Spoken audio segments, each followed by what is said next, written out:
So today's topic, and if we go to my the image that I want to show,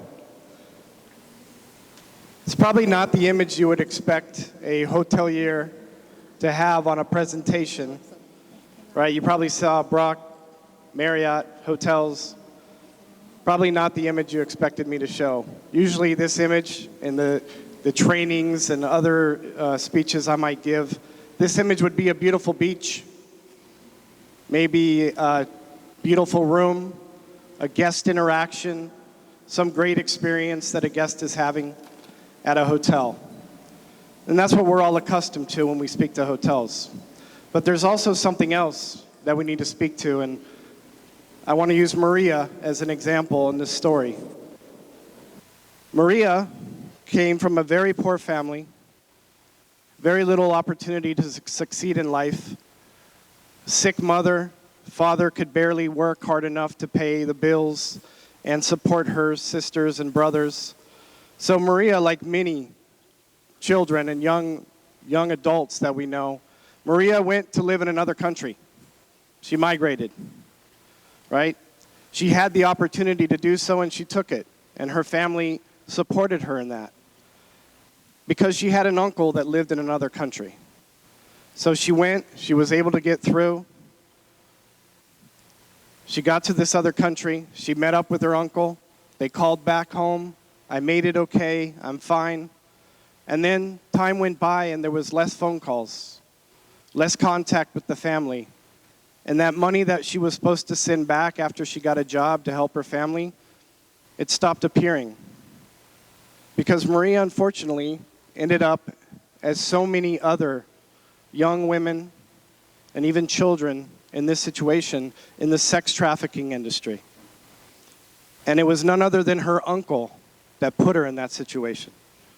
Because usually the individuals ending up in sex trafficking or in human trafficking are victims of the people they know. They say it's 99%. Only 1% don't know who their trafficker is or didn't know who they were.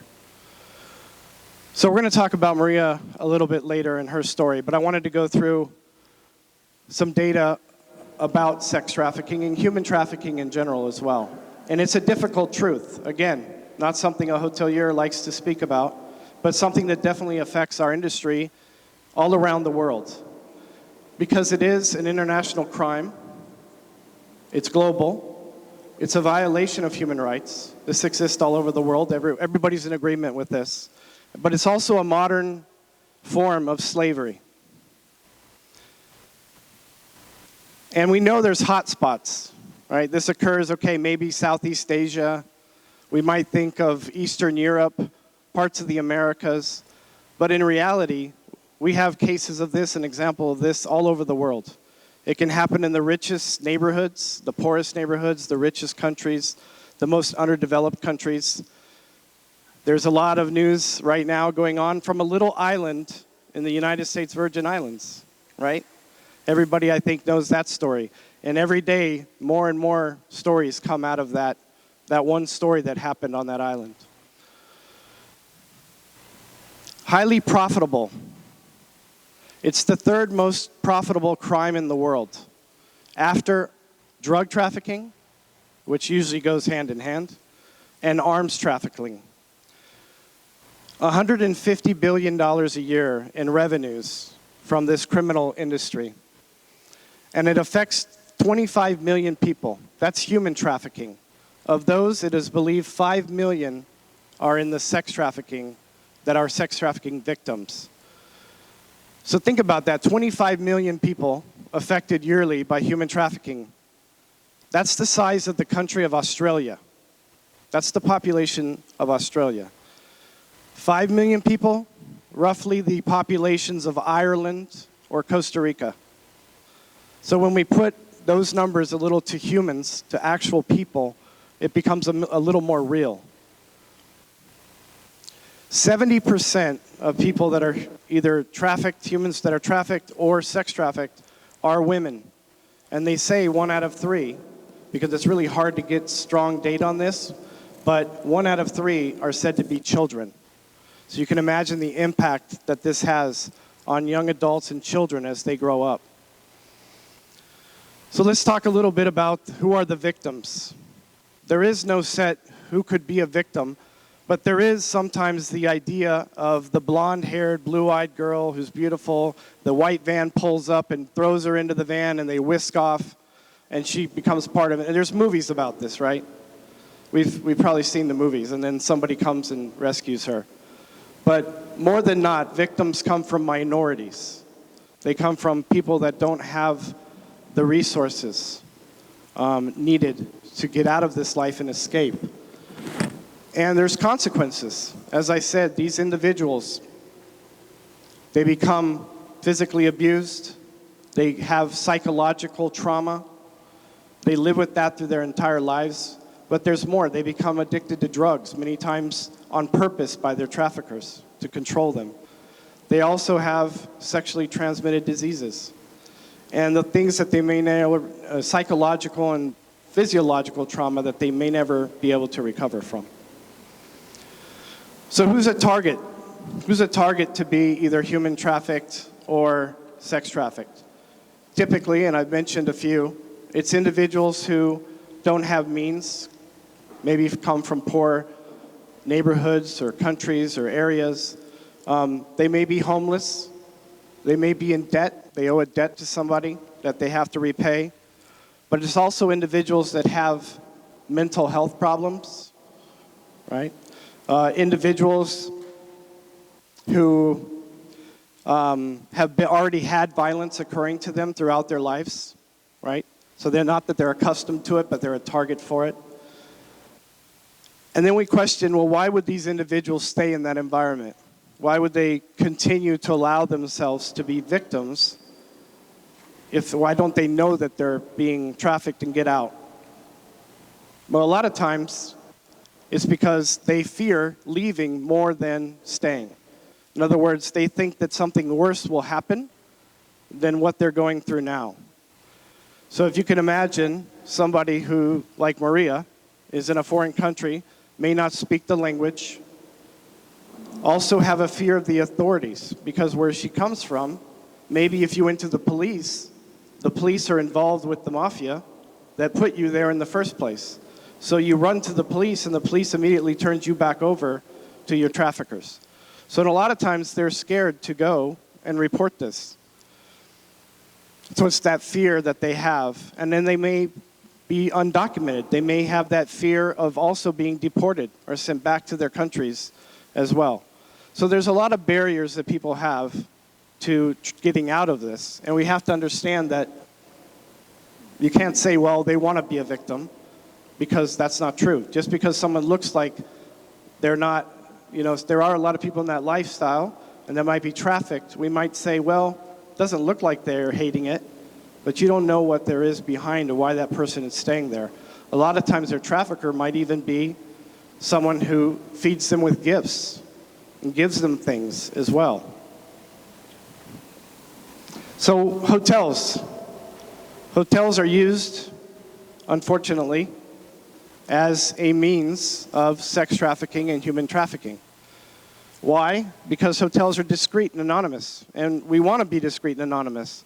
But when we talk about this is something that obviously is a downside to us being discreet and anonymous.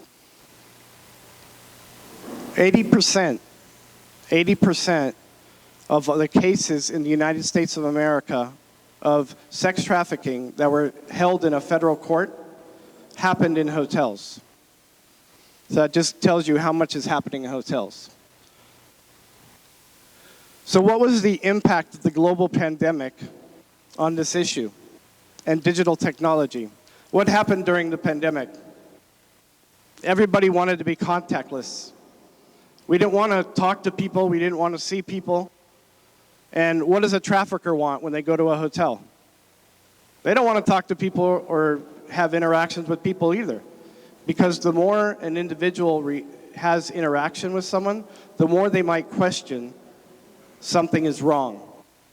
So, during the pandemic, we did contactless check-in, QR code for menus. Everything could be done digitally. And traffickers can use this in order to stay undetected in our hotels. And so the hotels must work to be able to identify these individuals, even beyond the fact that we are contactless. In a hotel, however, we have security, we have housekeeping that goes to your room correctly, ever so often. We have a front desk that you might have to go by.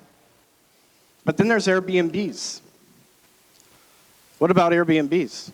Sometimes you check in an Airbnb, you never see anyone. So more and more, we're hearing that Airbnbs are also becoming a favorite place for traffickers to do their business because they don't have the ability perhaps to be detected by anyone. So addressing the issue, hotels are creating programs, training programs, to make sure that our associates, our employees, even our guests may be able to identify and report cases of suspected human or sex trafficking. Another thing, when we have major events around the world like Super Bowl, World Cup, hotels get together because they want to make sure we can detect any networks of human trafficking or sex trafficking that might be happening. Why? Because at the Super Bowl, you have tons of generally men descending on a city and staying for 4 or 5 days to generally party around the event. Well, that creates a huge opportunity for there to be a sex trafficking happening in that location. And then also, hotels are inviting their guests to donate points, like with the Marriott Bonvoy or Hilton Honors, just to name a few. You earn points when you stay at hotels. We're inviting our members to donate those points to organizations that fight human and sex trafficking. So these are the key areas that hotels need to be aware of when they're training associates and guests to detect suspected trafficking. Training, where to report. People need to know where to go to report something when they see it. Also, looking at our guests, making sure we know who they are, trying to understand why they're there, and making sure when they act in a manner that may not be conducive to what they're there for, their purpose, that we identify that. Enhanced security measures such as cameras, security cameras in the areas, working with the authorities on both detecting and reporting supposed incidents, and then engaging with guests so that they also know if they see something to let us know and to tell us. This is the Marriott. I'll use that as an example. The training that Marriott has, it's called Your Role in Preventing Human Trafficking. That has been given as of this year to 1 million associates around the world. There's been 570,000 training hours. It's around 90 job functions in the hotel and in 17 different languages. And that has also been donated to organizations that then train their employees on those same training functions. And an additional about 500,000 people have been trained using this training. So that's something that hotels are doing to try to increase awareness around this issue. So what can each of us do to try to prevent or detect human trafficking? We can see the signs. And these are the signs. Now, again, if you see someone doing one of these things, doesn't mean that they could be a suspect. But if you see someone doing 2, 3, or all of these things, then it might be something you might want to look a little closer at. And these are the signs that we train our hotel associates to look for and to recognize so they can report them. And we also have signs for how to spot a trafficker. Using cash. That's the one thing you probably never want to do at a hotel is use cash. Because it's just odd for us that somebody pays $10,000 for cash for their room. But that's the number one that might be is using cash. But again, they control their victim. They control their identification. They don't allow their victim to interact with anybody. A lot of people coming and going, alcohol served to minors, just all of these things. Again, not 1 or 2 of them means that that's a trafficker, but if you start putting it in a big picture, then you might have something to suspect and report. So this is also what we train our hotel associates on trying to identify in our hotels. Where to report? These are the numbers in the Dominican Republic. Where to report incidents of human trafficking or sex trafficking. The first number is actually for the violence against women and children. And the second number is the National Police Division of Human Trafficking. So these are numbers where you can actually report here in the Dominican Republic. Of course, if there's an immediate danger, as they always say, call 911 first. Then you can report it here, but you can also report to non-government organizations. You can also report to your embassy because they also have these contacts in the local country where you may be, where you could report as well. So now I want to tell you the story about Sophia. Sophia was a front desk agent who had been working at the front desk for some time. She was very attentive, always, cared about her guests and learning more about who they were. And one day, Sophia was working in the lobby, and she noticed an older man with a young lady in the lobby, and she noticed the young lady looked scared, had some bruises. Something just wasn't right. The man was very controlling, wouldn't let her interact with anybody, was watching her very closely. He didn't have any documents for the young lady to present for the front desk at check-in.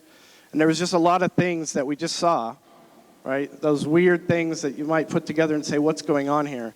So Sophia, having had this training and having been through all these signs of how to spot a victim, a trafficker, Sophia called security and said, I have this strange issue in the lobby. Security then proceeded to observe the gentleman with the young lady and also thought that this was very strange, how this was going down. So security called the police. The police came to the hotel. They were able to catch up with the individual and the young lady and ask them questions. And with the simple questions that the police asked, they were able to ascertain that this was in fact a situation where there was sex trafficking happening, and that young lady was actually a victim of being sex trafficked by this gentleman. So Sophia, because she took this training and was aware and did something about it and reported it, Sophia was able to save Maria's life. So again, we are all able to do something, and we can all be part of this solution to end human trafficking and sex trafficking for good. Thank you very much.